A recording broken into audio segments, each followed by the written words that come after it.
Ya, karena di sini ikatan kekeluargaannya masih Iya. sangat kuat, ya kan?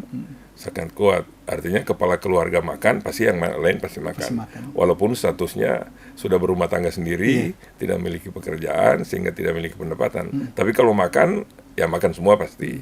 Kita sudah mengidentifikasi ada beberapa kendala di situ, termasuk pemukiman. Nah, ini yang kami terus lakukan pendekatan untuk bisa memindahkan ini. Kalau ini bisa pindah, bergeser sedikit, ruang untuk air keluar itu lebih luas. Ini catatan kami baru-baru di minggu pekan lalu dirilis oleh BPS, penduduk miskin Gorontalo berkurang. Jumlahnya saya catat 7.290 atau 0,63%. Jadi dari 170.000 di bulan September itu Pak 2024 turun ke di Maret 2025 itu turun sebesar itu Pak. Menurut saya besar karena ini 7 ribuan kalau di ini angkanya Pak. Ini di bawah kepemimpinan Anda Provinsi Gorontalo saya nilai langsung berhasil Pak. Apa yang dilakukan Pak? Pertama, kita harus kenali betul ya. Kenali betul lewat data. Kita kan memiliki data itu. Data ada istilahnya desil 1, desil 2. Itu kelompok saudara-saudara kita yang masih miskin. Nah, itu ada di mana? Kita juga udah tahu itu. Makanya itu yang kita intervensi. Ya, kita intervensi dengan pasar murah. Pasar murah. Agar Makanya dia- rutin bikin pasar kita, murah ya kita, provinsi. kita lakukan itu. Tetapi itu tidak bisa selamanya begitu, karena ada faktor eksternal yang akan mempengaruhi dia untuk menjadi tetap miskin atau jatuh miskin lagi. Ya. Apa itu adalah ketersediaan komoditas lain yang terkait dengan inflasi. Jangan sampai komoditas-komoditas itu naik. Nah, itu akan mengakibatkan mereka juga akan tidak bisa menjangkau. Nah, ketika itu terjadi kemudian kita data, pasti keluar orang miskin. Nah, jadi faktor eksternal ini juga terkait dengan harga-harga kebutuhan pokok harus kita jaga. Maka kami itu setiap minggu, setiap hari Senin dikontrol oleh Pak Menteri Dalam Negeri lewat Zoom. Ini ditunjukkan, kalian punya inflasi sekian, hati-hati. Kalau tinggi inflasi, yang kenapa orang miskin tuh. Nah, seperti itu. Nah, itu yang kita jaga. Kita jaga terus. Gitu. Pak, ada tanggapan, ada pandangan begini, kemiskinan di Gorontalo itu beda sama di Pulau Jawa katanya. Kalau di Pulau Jawa itu miskin memang tidak bisa makan, kalau di sini masih makan. Bahkan ada survei katanya penduduk Gorontalo itu bahagia sebenarnya walaupun ini, cuman yang di kemiskinan di Gorontalo itu katanya tidak ada uang, maksudnya tidak ada ini, tapi kalau makan semua masih makan. Bagaimana tanggapan Pak Gup itu? Ya, karena di sini ikatan kekeluargaannya masih sangat kuat, ya kan? Sangat kuat. Artinya kepala keluarga makan, pasti yang lain pasti makan.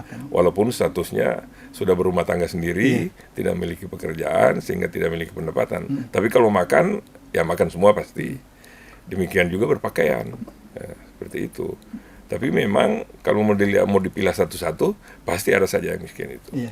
Tapi itu tadi, ikatan keluarganya masih tinggi, sehingga dia tidak terlihat secara fisik bahwa dia tidak mampu atau miskin.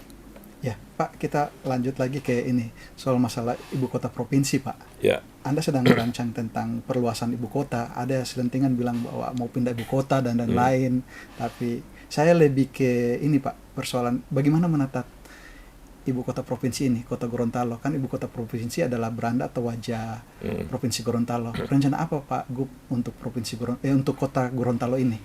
Jalan, infrastruktur itu dan lain-lain, drainase, masalah banjir seperti apa Pak? Satu hal yang memang menjadi ciri khas kota yang paling terakhir ini adalah tekanan tata ruang yang sudah sangat berat. Ya, luasannya relatif kecil, penduduknya bertambah, kemudian kebutuhan ruang untuk ekonomi juga bertambah. Nah, oleh sebab itu maka ini harus kita tata. Paling tidak jangka pendeknya kita harus menyelesaikan masalah-masalah krusial yang ada di kota ini. Pertama soal banjir. Banjir ini terus terang kami sudah mengidentifikasi melalui Balai Wilayah Sungai, ya. Ketika banjir datang, banjir naik, susah turunnya. Karena di muara itu sempit. Iya betul. Nah, sempit. Kita sudah mengidentifikasi ada beberapa kendala di situ termasuk pemukiman.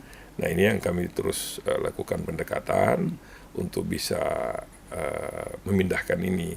Kalau ini bisa pindah bergeser sedikit, ruang untuk air keluar itu lebih luas. Nah, ini memiliki tantangan tersendiri, saya kira ya bisa dimaklumi. Nah, kemudian jalan. Nah, jalan-jalan ini memang secara fungsional ada yang disebut jalan nasional yang menjadi tanggung jawab nasional, ada jalan provinsi menjadi tanggung jawab kami, ada jalan kota menjadi tanggung jawab pemerintah kota. Nah, untuk langkah awal ini kita selesaikan ada hal-hal yang berkaitan dengan jalan provinsi, itu yang kita dahulukan, ya. Kita dahulukan perbaiki. Ya sudah, tentunya jalan-jalan provinsi yang secara signifikan berpengaruh terhadap wajah kota. Wajah kota. Nah, ada beberapa jalan yang sudah kemarin di ini ya. Macam kemarin kasusnya misalnya jalan Cokro Aminoto yang Tanggidaa itu. Tanggidaa. Langsung itu, yang sudah bertahun-tahun ini sekarang langsung sudah dikerjakan ya. Ya, dikerjakan. Memang agak terlambat. Iya. Terlambat. Kenapa terlambat? Ya, pertama karena efisiensi. Kemudian yang kedua karena efisiensi kita harus bahas ulang dengan DPRD. Iya. Nah, memakan waktu itu sehingga terlambat kita mulai. Tapi itu pasti selesai tahun ini, Pak. Insya Allah, karena saya sudah beritahu bahwa jangan mengulangi kesalahan yang lalu-lalu. Ya, sudah terlalu lama masyarakat di situ menunggu terhadap perbaikan itu. Beberapa jalan juga ada 5 atau 7 jalan di kota yang sedang diperbaiki sekarang ya, Pak. Ada 3 kurang lebih ya. 4 dengan Tanggidaa itu. Jadi ada Brigjen Piola Isa, ada yang Alwi Sabu di komplek rumah sakit, kemudian ada perbatasan kota ke Botu Pingge. Kira itu. Download Tribun X sekarang. Menghadirkan lokal menjadi Indonesia.